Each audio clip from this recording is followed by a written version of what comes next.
There were a lot of serious philosophical, biblical discussion that was had that night as well about how he had acted for the last couple years in youth and what he wanted to have happen now moving forward. And him and I have a relationship today that is still very strong. We'll text each other. When he's in town, we do lunch.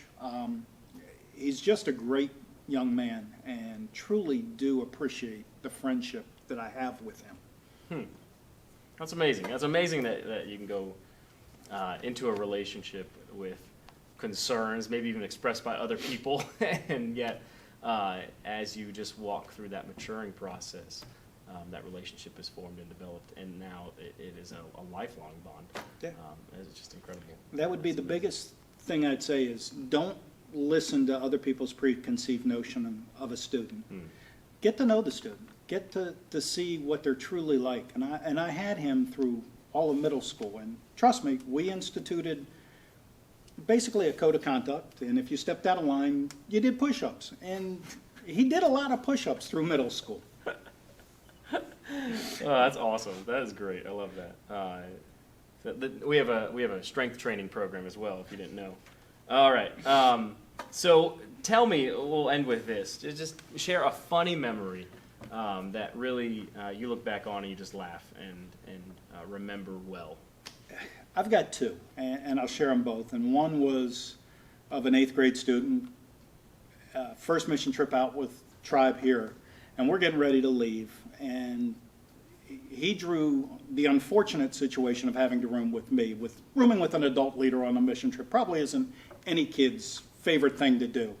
But as we're loading into the vans and getting ready to go, Mom comes up to me and hands me a bottle of Febreze spray and tells me that I'm going to need that for the week in rooming with her child.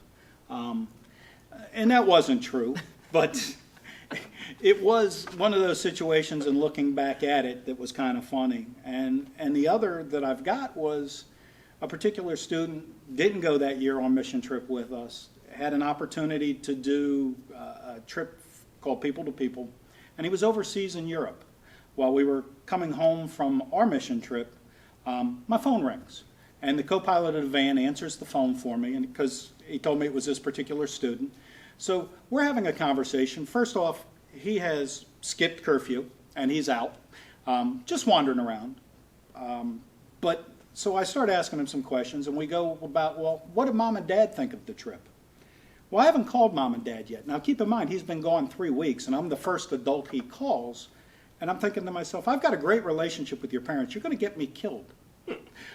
But again, it's about the relationship building, and the stories, there are lots of them, and they're all there. It is well worth doing. Like I said, I've been doing it 23 years, and it's a lot of fun and well worth the experiences. Well, I just want to say thank you, Ed. We appreciate you. We love you, and I'm honored to have you share with our potential tribe leaders from your years of experience and wisdom.